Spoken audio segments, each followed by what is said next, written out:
students, let's start next exercise 2b. Okay, of your linear equation in one variable. In this exercise, these all sums are related to your statement sums. So you have to, from the statement, you have to make the linear equation and then solve the equation. So let us discuss the first question.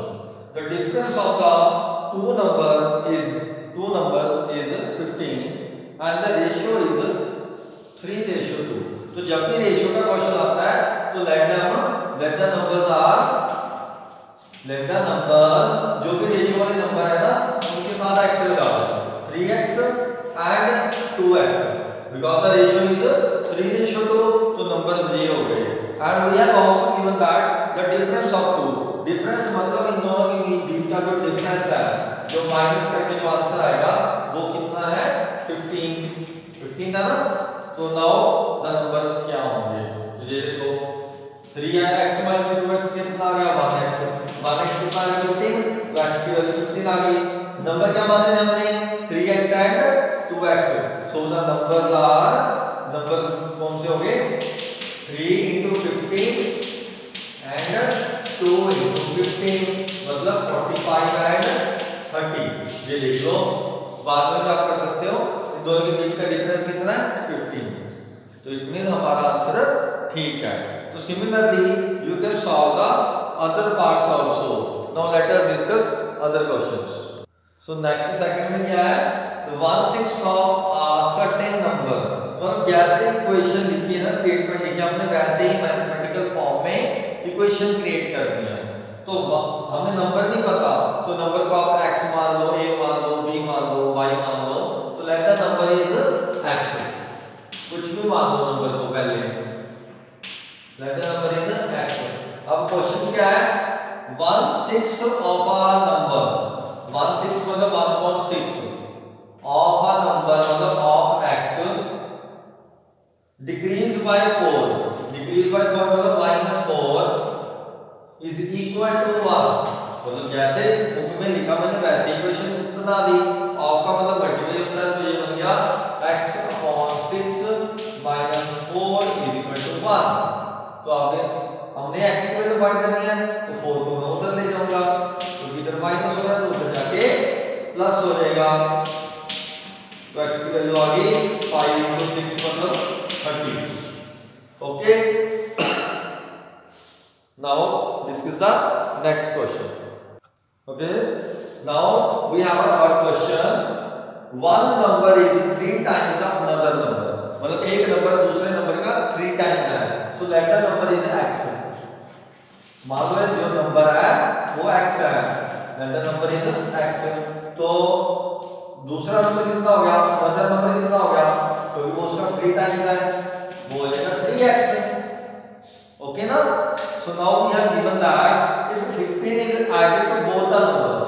अगर दोनों में 15 add कर दें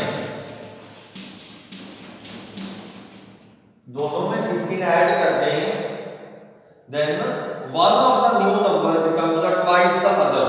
तो एक number दूसरे का 2 times हो जाएगा. अब ये तो पहली ज्यादा है 3 टाइम्स तो पहली ज्यादा है तो 2 टाइम्स कौन होगा ये वाला नंबर. ये वाला मतलब स्मॉलर नंबर है अगर उसको 2 टाइम्स कर दो तो उसके इक्वल हो जाएगा ना. वो कह रहा है अगर दोनों में 15 ऐड करते हैं. क्वेश्चन को ध्यान से पढ़ो. If 15 is added to both the numbers then one of the numbers becomes a twice the another number. ठीक है ना. तो अब इसको सॉल्व कर लो x की वैल्यू आ जाएगी. ये तो आप खुद कर सकते हो. चलो मैं ही कर देता हूं. x वाले को कैंसिल कर दो 3x 2 को उधर ले जाओ 30 is equal to 3x minus 2x plus 15. now 3x minus 2x क्या होगा 1x. 15 इधर प्लस है इधर जाके क्या हो जाएगा माइनस. तो x की वैल्यू कितनी आ गई 15. तो नंबर्स कौन से होंगे 15 and 45. ठीक है. नाउ डिस्कस आगे रेशियो का क्वेश्चन आ गया. ठीक है. इसमें लिखा है 3 नंबर का रेशियो है 2:3:4. if the sum of largest and smallest is equal to the third and 33। मतलब नंबर से मान लो जब भी रेशियो आ जाए आपने क्या मानना है x। वो कह रहा है the sum of largest and smallest, मतलब 4x एंड 2x का जो टोटल है वो किसके इक्वल है, सेंटर वाले नंबर के इक्वल प्लस 33 इसके इक्वल है। इसको सॉल्व कर लो, you will get the answer of x। ठीक है, फिफ्थ क्वेश्चन करते हैं अब। ये क्वेश्चन आप खुद कर लो आप। फोर्थ क्वेश्चन, फिफ्थ क्वेश्चन में भी बहुत इजी है। हमें गिवन है बच्चे 3 कॉन्सेक्यूटिव ऑड नंबर। अब कॉन्सेक्यूटिव होते हैं लगातार, कॉन्टिन्यूअस वाले नंबर। जैसे मान लो फर्स्ट नंबर है 10, तो इसका कॉन्सेक्यूटिव अगला नंबर होगा 11, इसका कॉन्सेक्यूटिव होगा 12 एंड सो ऑन। बट हमें गिवन है कॉन्सेक्यूटिव ऑड नंबर। मान लो फर्स्ट ऑड नंबर है, मान लो फर्स्ट ऑड नंबर 1 है, तो अगला ऑड नंबर कौन सा होगा 3, अगला odd number 5 and so on. ठीक है, तो ये होते हैं कॉन्सेक्यूटिव ऑड नंबर। अब हमें पता ही नहीं कि पहला नंबर कौन सा है। मान लो फर्स्ट नंबर है हमारे पास x, तो दूसरा ऑड नंबर कौन सा होगा, नेक्स्ट ऑड नंबर कौन सा होगा, सोच के बताओ। देखो अगर पहला 1 है तो दूसरा 3 है ना, तो 1 में कितना ऐड हुआ के 3 बन गया 2।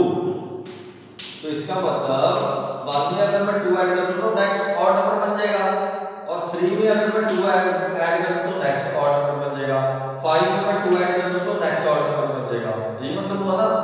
इसी तरह अगर फर्स्ट ऑड नंबर x है तो इसमें अगर मैं 2 ऐड कर दूं तो वो नेक्स्ट ऑड नंबर आ जाएगा। तो अगर इसी में मैं अगर फर्स्ट और थर्ड में देखो कितना डिफरेंस है 4 का, मतलब नेक्स्ट में अगर मैं 4 ऐड करूं तो पहले का मतलब इसका इसमें 2 ऐड करूं तो ये बन जाएगा, फर्स्ट में 4 ऐड करूं तो थर्ड में बन जाएगा। मतलब आपके पास 3 कॉन्सेक्यूटिव नंबर ये आ गए। उसने कितने पूछे हैं 3 पूछे हैं। ठीक है, तो हमारे पास गिवन है, हम इसको अब करेंगे कैसे, हम लिखेंगे let the first odd number is x। Let the, ये आपका क्वेश्चन है question number 5th। Let the first odd number is x। ये x है, तो अकॉर्डिंग टू क्वेश्चन आपकी इक्वेशन क्या बन जाएगी, ये आपके हो गया ऑड नंबर्स। तो अकॉर्डिंग टू क्वेश्चन आपकी इक्वेशन बनेगी the sum of 3 consecutive odd number is 165। मतलब पहला ऑड नंबर प्लस अगला ऑड नंबर प्लस इससे अगला ऑड नंबर, इन तीनों का जो टोटल है वो किसके इक्वल है 65 के। 65 है ना, 165 सॉरी 165। ठीक है, अब इसको आगे सॉल्व कर लो, आप x की वैल्यू फाइंड आउट कर लो। ठीक है, ये बन गया x plus x 3x plus 6। ये इक्वेशन बन गई। आगे आपने x की वैल्यू सॉल्व कर लेनी है। ठीक है, अगला भी सेम है, the sum of 3 consecutive multiple of 7। ये आप खुद ट्राई करो। मल्टीपल ऑफ 7 मतलब अगर पहला x है तो मल्टीपल ऑफ 7 कह रहा है, तो पहला 7x है, दूसरा कौन सा होगा 3 कॉन्सेक्यूटिव है मल्टीपल ऑफ 7। अच्छा, वही सेम है, ये आप खुद करो, सेम है ऐसे ही है। आपने खुद इक्वेशन बना के मुझे व्हाट्सएप कर दो। If you feel any doubt you can ask me. Okay, अगला क्वेश्चन करते हैं 7th क्वेश्चन। ये अलग टाइप का आ गया। ठीक है, इसमें हमने नंबर फाइंड आउट करना है जिसमें के नंबर कौन सा होगा 2 डिजिट नंबर है। ठीक है, ये करते हैं डिस्कस। तो ये देखिए इसमें क्या करना है आपने, अ नंबर है 2 डिजिट नंबर, मतलब 2 डिजिट नंबर है। ठीक है, and the digit at the tenth place is 4 times the digit at unit place. कि जो यूनिट प्लेस पे डिजिट है वो उसका 4 टाइम्स इधर है टेंथ प्लेस पे। मान लो एग्जांपल लेते हैं, मान लो ये 2 है तो इसका 4 टाइम्स कितना होगा 4 2 8। मतलब टेंथ प्लेस पे जो डिजिट है वो इसका 4 टाइम्स है, मतलब 82 है। एग्जांपल बता रहा हूं। ठीक है, अगर ये x है तो ये 4x है। तो आप इसमें क्वेश्चन में कैसे लिखोगे, फर्स्ट ऑफ ऑल अब क्वेश्चन में लिखोगे let the digit at unit place. Unit place पे कौन सा डिजिट है हमारे पास x, तो टेंथ प्लेस पे कौन सा कितना हो जाएगा 4x, क्योंकि गिवन है 4 टाइम्स है उसका। तो अगर ये टेंस प्लेस पे है, ये वंस प्लेस पे है, यूनिट प्लेस पे है, तो नंबर क्या बन गया हमारा? ये 82 को मैं ऐसे लिख सकता हूँ ना, 8 × 10 + 2 × 1 मतलब 80 + 2, ये लिख सकता हूँ ना नंबर को मैं। उसी तरह अगर मेरे पास नंबर ये है 4x एंड x, तो टेंस प्लेस पे 4x है, यहाँ पे x है, तो नंबर क्या होगा? नंबर होगा आपका 4x × 10, तो ये टेंस प्लेस पे है, और जो x है वो वंस प्लेस पे, इसको 1 से मल्टीप्लाई करोगे आप, ये बन गया 40x, ये बन गया x, 40x एंड x हो गया 41x, मतलब आपका नंबर ये है 41x। अब वो क्वेश्चन कह रहा है, अब आगे क्या कह रहा है? अकॉर्डिंग टू क्वेश्चन, ये तो हमारे पास सिर्फ अभी तक नंबर आया है, तो हमारे पास ये वाला नंबर है 2 डिजिट नंबर 41x, अभी भी 41 नंबर नहीं है, x साथ में लगा हुआ है। आगे कह रहा है वो, if 54 is subtracted from a number, अगर 54 इससे सब्ट्रैक्ट कर दें 41x - 54, then the digit will reverse, मतलब जो आपका नंबर है वो उल्ट जाएगा। जैसे मान लो इसमें मैं 54 माइनस कर दूं तो वो 28 बन जाएगा, समझ गए? डिजिट रिवर्स हो जाएंगे, एग्जांपल से समझा दूं मैं। तो मतलब जो वंस पे है वो टेंस पे आ जाएगा, टेंस वाला वंस पे चला जाएगा, मतलब कि वो 14x बन जाएगा। अंडरस्टूड? ये सब समझ आना चाहिए, क्योंकि आगे तो एक लीनियर इक्वेशन है जिसको आप कोई भी सॉल्व कर सकता है। x वाले इकट्ठे कर लो, ये उधर ले जाओ, तो ये बन गया 41x = 54 को उधर ले जाओ, ये बन गया 14x + 54, x वाले इकट्ठे कर लो, x वाला इधर ले आओ, ये बन गया आपका 41 - 14, ठीक है? 11 में से 4 गए 7, 3 में से 1 गए 2, तो ये आ गया 27x = 54। तो x की वैल्यू कितनी आ गई? 54 / 27 ये आ गई 2, तो x की वैल्यू 2 है, तो नंबर क्या हो जाएगा? नंबर हमारा क्या था? 41x, मतलब 41 × 2 मतलब के 82 ही है, तो ये तो वही होगी जो मैंने एज्यूम करी है ना, तो ये तो मतलब बाय चांस हो गया ऐसे, ठीक है? तो नंबर हमारा 82 है। ओके, तो ये कॉन्सेप्ट आपको समझ आना चाहिए, ये क्लियर होना चाहिए आपको। ओके, ये ध्यान से देख लीजिए, ये है आपका answer, right? So now we have a next question. So next है, the length of the rectangle exceeds the breadth by 6, मतलब जो लेंथ है वो ब्रेड्थ से 6 ज्यादा है, मतलब हम क्या करेंगे प्लस, ठीक है? आगे कह रहा है if the length is increase by 3 centimetre, अगर लेंथ को 3 सेंटीमीटर इंक्रीज कर दें और ब्रेड्थ को 2 सेंटीमीटर डिक्रीज कर दें, फिर क्या होगा? The area remains the same, मतलब अब जो एरिया आएगा वो सेम होगा। तो इसकी इक्वेशन कैसे बनेगी देखो, मान लो लेंथ L है, ब्रेड्थ B है, तो एरिया क्या होगा? एरिया ऑफ रेक्टेंगल है ना, एरिया ऑफ रेक्टेंगल होगा L × B, लेंथ तो हमारे पास है B + 6 × B, इसकी इक्वेशन बन गई B × B B² + 6B, ये इक्वेशन फर्स्ट की बन गई। एरिया ऑफ रेक्टेंगल क्या होगा? अगर लेंथ और ब्रेड्थ L एंड B है तो नाउ न्यू एरिया क्या होगा? न्यू एरिया क्या लिखेंगे? New area will be equal to L × B, but अब जो लेंथ है वो पहले से 3 सेंटीमीटर इंक्रीज्ड है, तो L होगी L + 3, L × B है ना, B हो गया B - 2, ठीक है? B - 2, तो एरिया तो देखा सेम ही है, मतलब इसके एरिया को हम इसके एरिया के इक्वल कर देंगे, ठीक है? अब इसको सॉल्व कैसे करेंगे? L की वैल्यू है B + 6 - 3 + 3, तो ये L की जगह पे मैंने लिख दिया B + 6 + 3 × B - 2, ये हो गया। इसको सॉल्व करो, ये हो गया B + 9 × B - 2, यहाँ तक आ गए।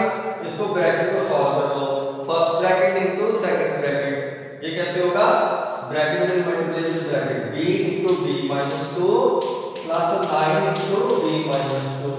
ये बन गया b square minus 2b plus 9b minus 18। ये इसके इक्वल कर देते हैं क्योंकि वो कह रहा है एरिया सेम रहेगा, तो ये इसके इक्वल कर दो। b square plus 6b is equal to b square, ये 2b और 9 माइनस 2 और प्लस 9 कितना होता है, प्लस 7b माइनस 18। यहां तक आ गया, ये वाली इक्वेशन बन गई।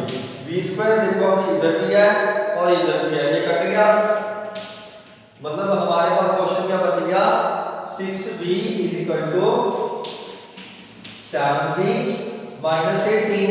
इसको सॉल्व करना है, 7b इधर आगे माइनस हो गया, ये बन गया minus 1b equal to minus 18, मतलब b की वैल्यू आ गई 18। तो लेंथ कितनी हो जाएगी, b प्लस 6, मतलब 18 प्लस 6 जो कि 24 सेंटीमीटर है, तो सेंटीमीटर लिख दीजिए, मीटर है तो metre. Okay, so 8 question we have done, right. So let's discuss the ninth question.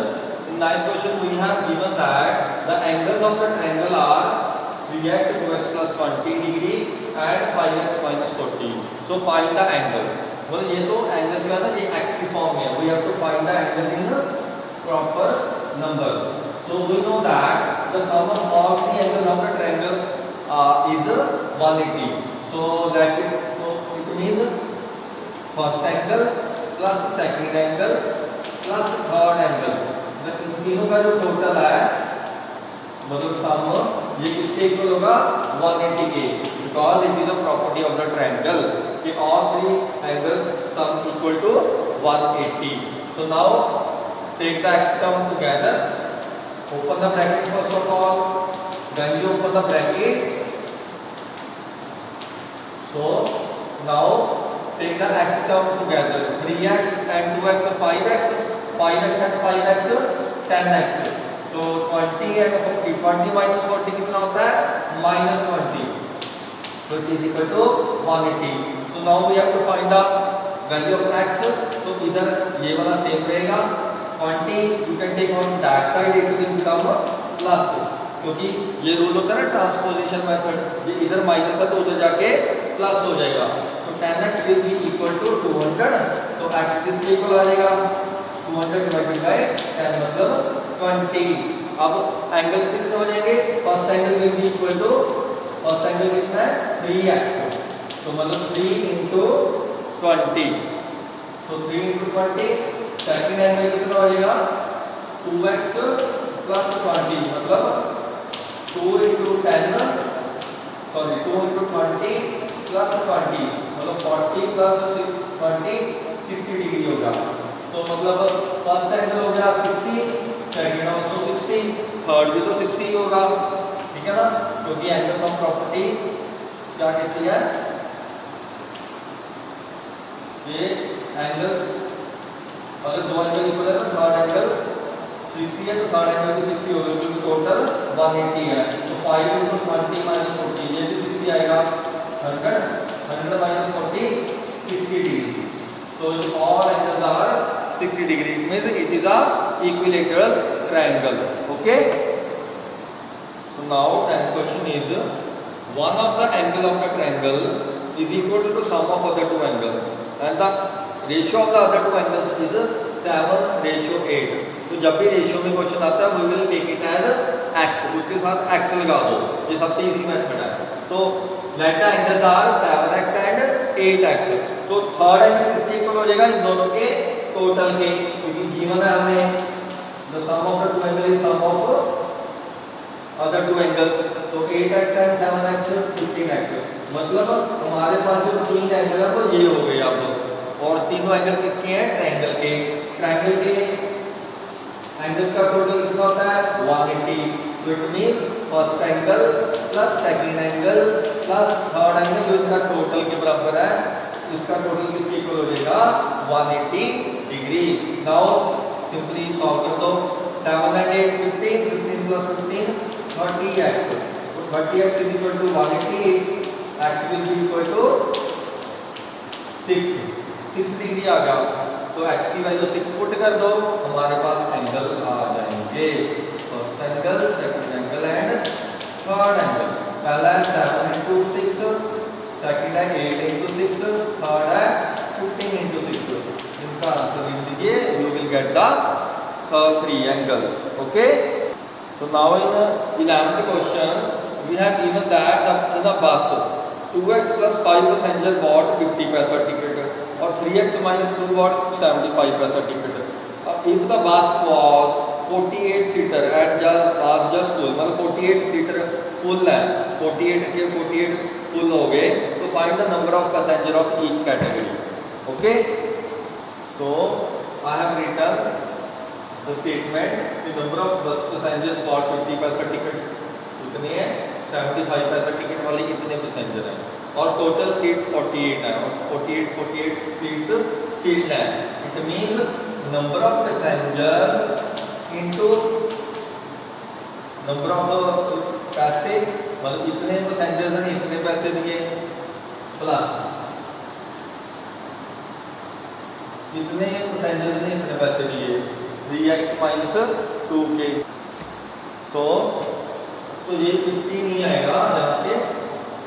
Okay, let it be again, क्योंकि ये है नंबर ऑफ पैसेंजर्स जो कि 50 पैसे वाले, और 75 पैसे वाले कितने पैसेंजर्स हैं, कितने, तो इन दोनों का टोटल तो 48 ही होगा ना। हम 50 पैसे से मल्टीप्लाई नहीं करेंगे क्योंकि ये है नंबर ऑफ पैसेंजर्स। मान लो ये 10 है, तो ये कितने हुए, ये 48 से माइनस कर दो, मतलब ये 38 होंगे। दोनों का जो टोटल है वो तो 48 ही रहेगा ना। ओके, सो अब हमने बस इसको ही सॉल्व करना है। Now solve it, find the value of x and put it in the equation. आपके नंबर ऑफ पैसेंजर्स आ जाएंगे, राइट। ये आप खुद करो try, right everyone. So next question is the ages of Tani and Mihan are in the ratio 8:7। तो हमने late कर दिया कि उनकी जो एजेस है वो 7x 8x एंड 7x है। नाउ 6 years later, मतलब 6 साल बाद the ratio of their ages will be equal to 10:9। मतलब 6 साल बाद, तो अकॉर्डिंग टू क्वेश्चन हमारी क्वेश्चन बनी कि आफ्टर 6 ईयर्स, इसमें भी 6 ईयर्स ऐड हो गए, उसमें भी 6 ईयर्स ऐड हो गए, दोनों की जो रेशियो आई वो कितनी बन गई, 10:9। मतलब ये हमारे पास क्वेश्चन बन गया। समझ गए क्वेश्चन कैसे बना। तो नाउ अब क्वेश्चन है कि इसको कैसे सॉल्व करेंगे। जब ऐसे पूरे के नीचे पूरा आ जाता है ना नंबर, तो हम क्रॉस मल्टीप्लाई कर देते हैं क्योंकि सेंटर में इजिकल टू है। अब हम इसको क्रॉस मल्टीप्लाई करेंगे, 9 into 8x plus 6 is equal to 10 into 7x plus 6। इसको सॉल्व कर लेते हैं।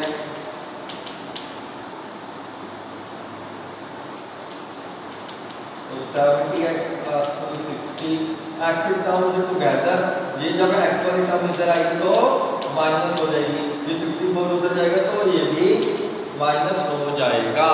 Now 2x will be equal to 6, तो x is equal to 3, तो x की वैल्यू 3 आगे पुट कर दो, आपकी एज आ गई 8 3 24 and 7 0 21।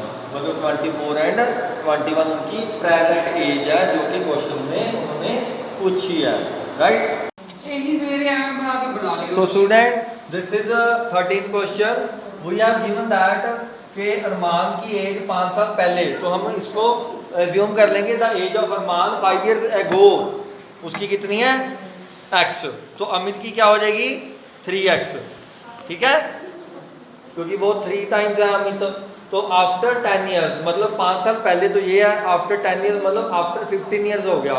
The age of Arman would be x plus 15 and age of Amit उसकी क्या हो जाएगी 3x plus 15।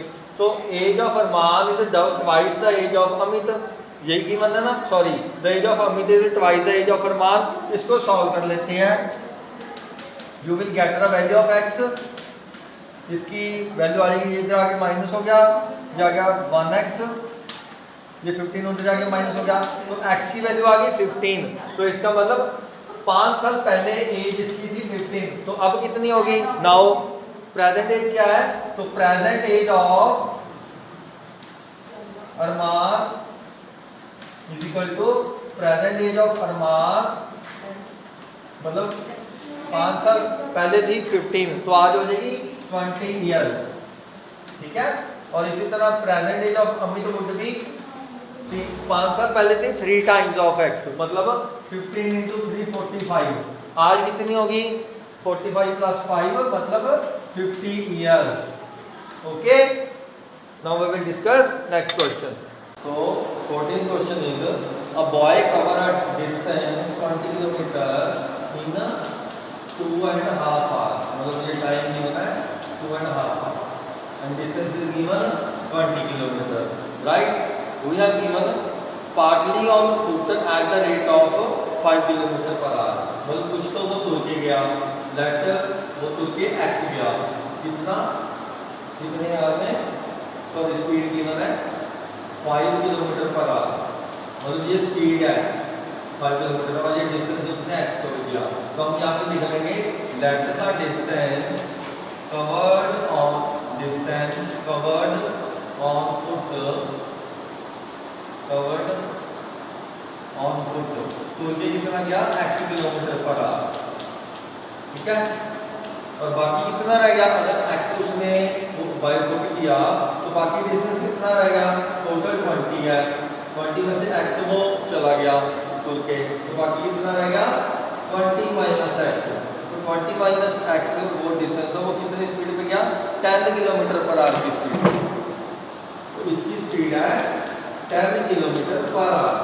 अब हमारा क्वेश्चन क्लियर हो गया, हमने फाइंड करना है कि वो तुर के कितना डिस्टेंस गया, मतलब डिस्टेंस कवर्ड ऑन फुट कितने किलोमीटर, ये फाइंड आउट करना है। तो ये कैसे करेंगे? हमें दोनों तरफ डिस्टेंस तो पता ही है 20 किलोमीटर है, हमें टाइम पता है, ऊपर टोटल टाइम पता है, तो हम टाइम का यूज करेंगे। Total time equal to t1 plus t2, मतलब इसका टाइम प्लस इसका टाइम, टोटल टाइम के इक्वल होगा। टोटल टाइम इक्वल है 2.5 आवर्स। टाइम क्या होता है? Speed equal to distance over time, तो टाइम हो जाएगा distance over speed, distance over speed को हम टाइम बोलेंगे, तो time is equal to d1 upon s1, मतलब डिस्टेंस ओवर स्पीड, ये d2 ओवर s2 हो जाएगा, ये तो हो गया 5 अपॉन 2 r था ना। तो डिस्टेंस फर्स्ट का कितना है? x, पहले की स्पीड कितनी है? 5 किलोमीटर पर आवर, सेकंड का डिस्टेंस कितना है? 20 माइनस x, स्पीड कितनी है? 10 किलोमीटर पर आवर, मतलब हमारी ये अभी क्वेश्चन बन गई, हमने बस इसको सॉल्व करना है। इसको सॉल्व करना है तो we have to take LCM, 5 और 10 का एलसीएम 10 ही आएगा, या 2x over 10 plus 20 minus x, ये 10 होने नीचे, इसको ऊपर कर दो, 5 अपॉन 2 इधर कर लें, तो 5 upon 2 is equal to 2x plus 20 minus x over 10, ये आ गया 5 upon 2 is equal to x में से 2x में से x गया 1x, तो x प्लस 20 अपॉन 10, अब क्रॉस मल्टीप्लाई कर दें, ये आ गया 50 is equal to 2x plus 40, ये 40 इधर ले आओ, तो हमने x फाइंड आउट करना है, ये आ गया 10, 2x आ गया 10, तो x की वैल्यू आ गई 5 किलोमीटर, तो इस x क्या था? डिस्टेंस, तो x की वैल्यू आ गई 5 किलोमीटर। ओके, तो इस क्वेश्चन को ऐसे टाइम के इक्वल करके करना है, right. Next 15th question is we have given that the distance between the two stations A and B is 540 kilometre, ठीक है। टू ट्रेन स्टार्ट साइमल्टेनियसली, एक ट्रेन इधर से चली, दूसरी इधर से, पैरेलल उस पे ट्रैक्स पे, तो the speed of one is greater than the other by, एक की स्पीड दूसरे से 5 किलोमीटर ज़्यादा है, मतलब अगर फर्स्ट ट्रेन की x किलोमीटर पर आ रहा है स्पीड है, तो दूसरे की x प्लस 5 किलोमीटर पर आ रहा है, ये हमें गिवन है। तो वो कह रहा है 3 घंटे बाद उनके बीच का जो डिस्टेंस है वो 165 है।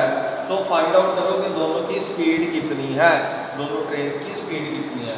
तो ये तो पहले लिखना पड़ेगा ना, let the speed of first train is, let the speed of first train या ट्रेन ए भी लिख सकते हो आप, वो है x kilometre per hour, x kilometre per hour. तो सेकंड की कितनी हो जाएगी speed, speed of second train will be x plus 5 kilometre per hour.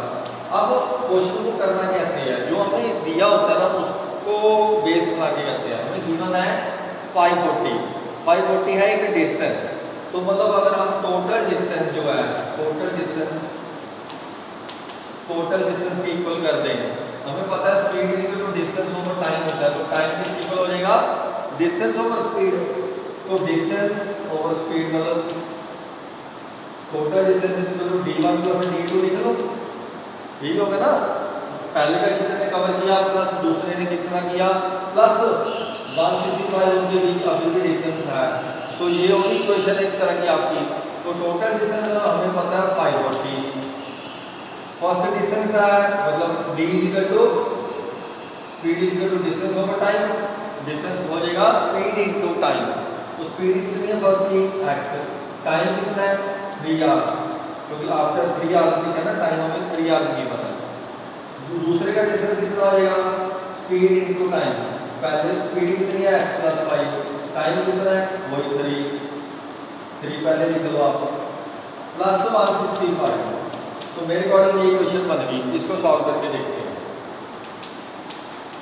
3x 3 into x 3x plus, अब ये डिस्ट्रीब्यूटिव प्रॉपर्टी लगेगी क्योंकि ब्रैकेट आ गई, 3 into x 3x, 3 into 5 15, ये आ गया 3x प्लस 3x हो गया 6x प्लस 170 180, ये 180 आ गया।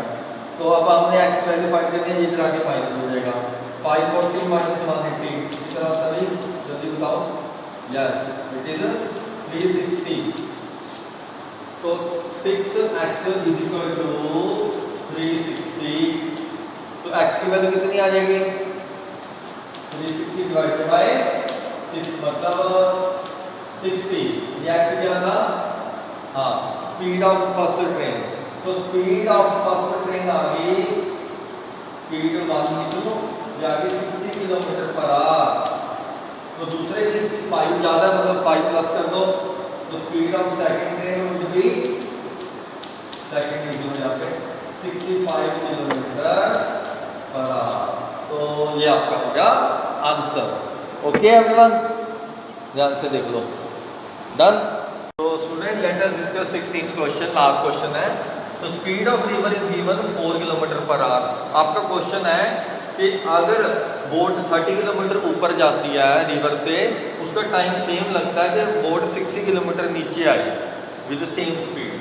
तो हमें बोट की स्पीड नहीं पता, वही फाइंड करनी है क्वेश्चन में। तो let the speed of the boat is, boat है ये, speed of the boat in the still water is x kilometre per hour. हमें पता ना। तो ये देखो, ये रिवर ऐसे ऊपर तक ऊपर जा रही है, तो अगर रिवर की स्पीड 4 किलोमीटर पर आवर है और बोट की स्पीड x है, तो जब वो नीचे आई तो उसकी स्पीड x प्लस 4 होगी, क्योंकि रिवर और बोट की स्पीड ऐड हो जाएगी। तो डाउन स्ट्रीम बोलते हैं इसको। तो स्पीड ऑफ डाउन स्ट्रीम होगी x plus 4 kilometre per hour.